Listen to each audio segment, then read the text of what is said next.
Nah, ini stroberi yang di rumah ya, jadi belum 1,5 bulan sudah berbuah seperti ini ya. Itu tentunya ada tips dan triknya teman-teman. Nah, untuk itu jangan lupa tonton videonya sampai habis ya teman-teman, biar tidak dibilang hoax nanti ya teman-teman. Nah, ini tanahnya teman-teman bisa lihat ya, jadi ada rumput juga baru sedikit ya. Jadi kalau tanah 2 bulanan tidak seperti ini teman-teman. Bisa dilihat ya, rumputnya baru sedikit, dari bentuk tanahnya bisa dilihat ya. Nah, ini hampir semua sudah berbuah ya. Ada yang baru berbunga, ada yang buahnya kecil, ada tentunya yang sudah dipanen. Nah, bagaimana 1 bulan itu sudah pernah panen? Itu yang akan saya bahas teman-teman, biar teman-teman pemula juga kadang kan baru tanam sering mati. Kalau kita biar tidak mati itu tentunya ya ada tipsnya, dari bibit, dari media tanam, tentunya dari perawatan juga teman-teman. Jadi tonton videonya sampai tuntas biar tidak ketinggalan infonya. Ya kawan-kawan, sebelum lanjut jangan lupa tekan tombol subscribe dan tombol lonceng apabila belum. Salam petani smart, modal hemat, hasil hebat. Nah, untuk cara penanamannya seperti ini teman-teman. Nah, di sini ada pot besar ya. Tentunya pot besar memerlukan banyak media tanam ya. Nah, media tanam akan saya jelaskan nanti teman-teman. Nah, ini tentunya ada yang di keranjang warna hijau itu adalah tanah dicampur sekam yang akan diisi di pipa paralon. Pipa paralonnya kita isi 1 bibit. Nah, pot yang tanggung itu kita isi 3 bibit, jadi 4 jadinya, tambah paralon 1.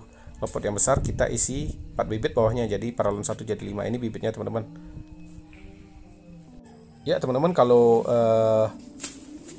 menanam stroberi di pot besar saya selalu oplos dengan rumput liar. Kadang saya pakai kompos ya, kompos yang dari rumput juga, yang taruh di kandang sapi 3 hari udah bagus ya. Kalau yang nggak punya sapi ya seperti ini caranya teman-teman.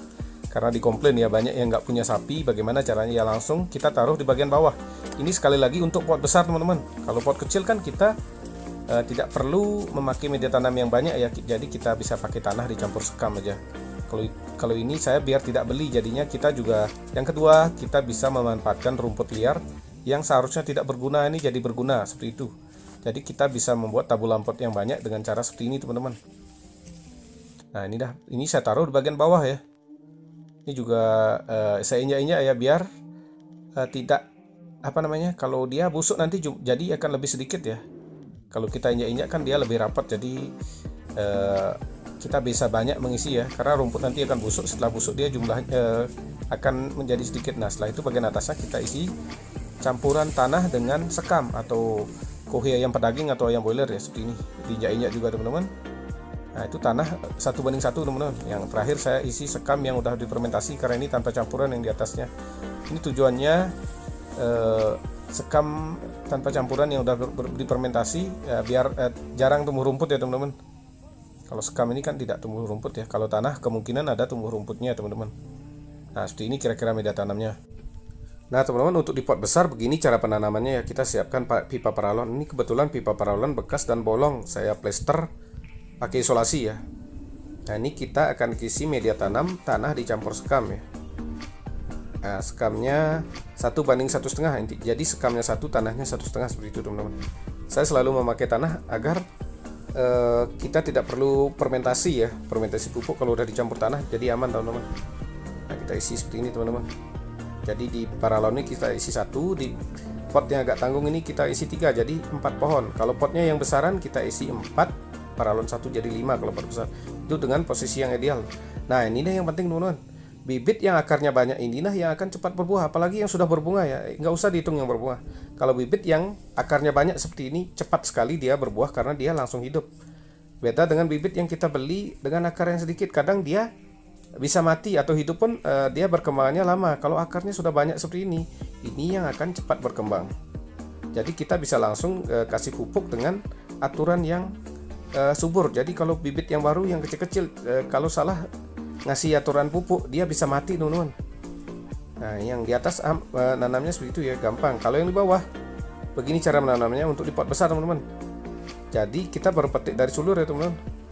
Ekor sulur nanti kita pindahkan aja dulu teman-teman, biar kelihatan ya nanti, biar yang di pot ini nggak ketutupan ya. Ya, ini potnya lebih besar jadi bawahnya kita isi 4 teman-teman. Nah, untuk di pot besar kita menanam stroberi itu ada aturannya seperti ini teman-teman. Ini lihat. Nah, ini ada ekor sulur ya, baru petik kita kan ada ekornya. Ekornya kita hadapkan ke tengah sehingga buahnya akan kebanyakan keluar, karena rata-rata stroberi berbuah itu menjauhi ekor. Jadi kita hadapkan ekornya ke tengah, otomatis buahnya akan keluar dan bergelantungan. Nah, kita tanamnya juga ini seperti ini ya, ini ekornya. Nah, kita ekor kita hadapkan ke tengah, nanti akan muncul buah keluar seperti itu. Jadi buah kalau bergelantungan tidak busuk ya teman-teman. Jadi kalau buahnya masuk ke dalam, kesempatannya lebih banyak yang busuk. Itu yang sangat perlu diperhatikan ya. Jadi dengan menanam bibit yang ini sudah berbunga, apalagi yang belum berbunga, intinya kalau akarnya banyak, dia akan lebih cepat berbuah. Nah, kalau yang berbunga seperti ini teman-teman, 2 minggu sudah jadi buah teman-teman, nggak nyampe 1 bulan sudah jadi buah pasti. Nah teman-teman, untuk perawatannya sama pakai kohe ayam dicampur air ya. Ini langkah-langkah awalnya kita buat cekungan seperti ini ya. Nanti saat kita kocor biar airnya mengendap di sini, tidak mengendap di pohonnya seperti itu teman-teman. Nah seperti ini ya, kita buat cekungan seperti ini. Ini saya pakai kohe ayam dicampur air dengan perbandingan 1:15 karena bibitnya sudah besar. Kalau bibit kecil yang akarnya kecil ya pakai air aja pertama dulu teman-teman. Nggak boleh langsung pakai kohe, atau yang nggak pakai kohe juga bisa pakai NPK. Tentunya NPK ada aturannya. Jangan pakai urea ya. Kemarin ada yang air dicampur urea langsung mati tanamannya teman-teman. Nah ini kita kocor seperti ini ya. Kita bisa kocor seperti ini seminggu sekali atau 2 minggu sekali bisa teman-teman. Nah ini karena bibit sudah besar ya, jadi saya pakai kohe ayam petelur dicampur air dengan perbandingan 1:15. Artinya kohe ayamnya 1 liter, airnya 15 liter seperti itu teman-teman. Nah ini kita penyiramannya di awal kita isi agak banyak ya. Nanti kalau udah seminggu lagi kita kocor memakai jadi 1 pohon kita isi 1 gelas ini ya. Nah jadi kalau yang tidak ada kohe ayam petelur bisa pakai kohe yang lain, kohe sapi juga bisa. Tentunya kohe sapi harus disaring ya, karena kohe sapi banyak seratnya. Dan kohe sapi juga bisa berisiko tumbuh rumput ya, karena sapi kan makannya rumput teman-teman. Kalau kohe ayam petelur kan tidak tumbuh rumput seperti ini ya. Nah ini kita kocor agak banyak karena ini tanah masih kering ya, karena ini kocoran pertama. Dan bibit ini sudah besar ya, jadi kita berani dengan perbandingan 1:15. Kalau bibit masih kecil saya pakai 1:20 seperti itu teman-teman.